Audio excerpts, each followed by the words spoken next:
Hector Corvera spent his childhood helping his parents work the fields in California's Central Valley. We were out there working in the hot sun, and I remember asking myself that question, is what I want to do the rest of my life? His answer was to go from cutting crops to cutting hair. Hair would always grow. I wouldn't be out of a job. But he says coloring hair for more than 4 decades took a different toll on his body. In 2023, he was diagnosed with bladder cancer. He remembers this conversation with his doctor. He says, what do you do for a living? And I said, I'm a hairdresser. That explains it. He said that explains it? Yeah.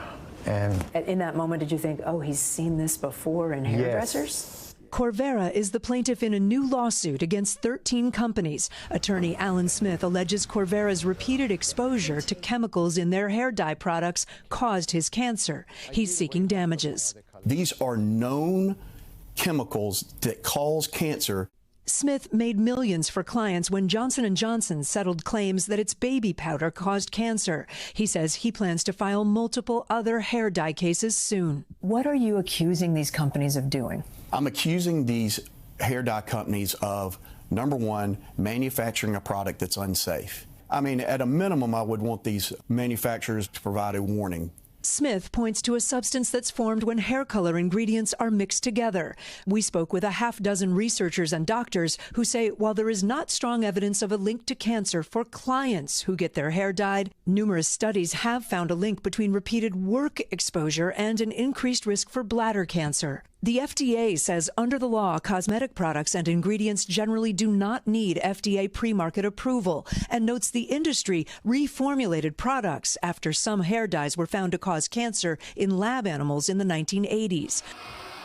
But the lawsuit alleges dyes are still dangerous.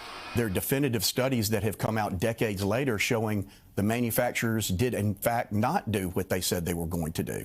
Are you alleging that the companies that make these products are misleading the FDA and the thousands of salons and workers and people who use these products? 100%.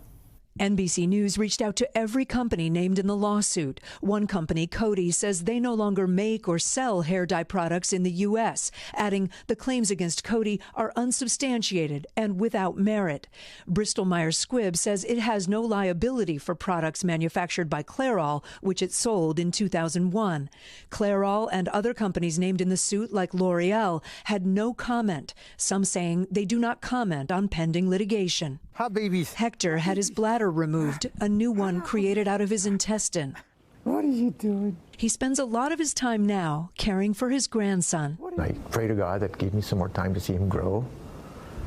You know, but I still have that thought in my mind that, you know, this thing can come back, you know. You still worry a little bit? Yeah. He says he'll never work in a salon again. How are you? Kate Snow, NBC News, Exeter, California. Thanks for watching. Stay updated about breaking news and top stories on the NBC News app or follow us on social media.